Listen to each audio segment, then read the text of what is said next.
ఎన్ brand మద్యంతో ప్రాణాలు హరి, ప్రజల ప్రాణాలతో చెలగాటం.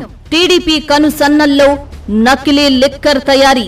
ఎన్ బ్రాండ్ నకిలీ మద్యం ఫ్యాక్టరీ గుట్టు రట్టు.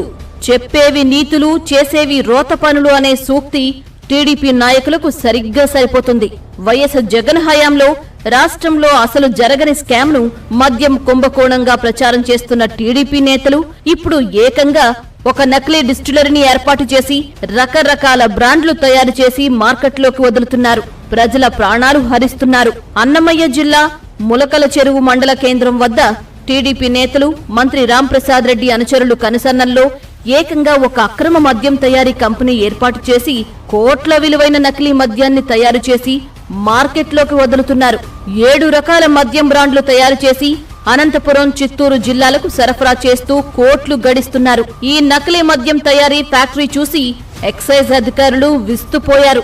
వేలాది ఖాళీ బాటిళ్లు, లీటర్ల కొద్దీ స్పిరిట్, అప్పటికే తయారీ పూర్తయి మార్కెట్లోకి వెళ్లడానికి సిద్ధంగా ఉన్న మద్యం సీసాలు, లేబుళ్లు, మూతలు అంతా ఒక వ్యవస్థీకృతమైన దందాను చూసి ఎక్సైజ్ అధికారులు షాక్ అయ్యారు. ప్రభుత్వ పెద్దల అండదండలు లేకుండా ఇంత పెద్ద దందా నడపడం అసాధ్యమని వారంటున్నారు.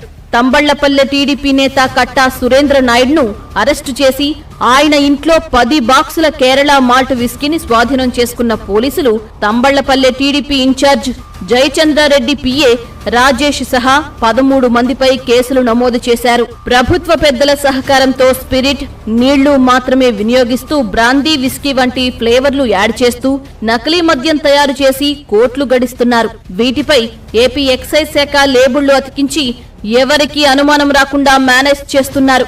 అసలైన స్పిరిట్ తో తయారైన ఈ ఎన్ బ్రాండ్ మద్యం తాగితే నేరుగా నరకానికి టికెట్ కొనుక్కున్నట్లే అని ఎక్సైజ్ అధికారులు అంటున్నారు.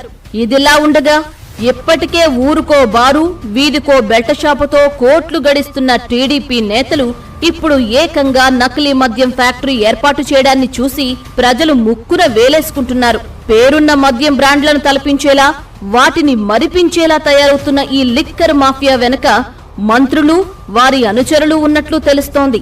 ఇదిలా ఉండగా ఈ కేసులో అనామకులను ఇరికించేసి పెద్దలను తప్పించడానికి ప్రభుత్వ ముఖ్యులు ఇప్పటికే రంగంలోకి దిగినట్లు తెలుస్తోంది.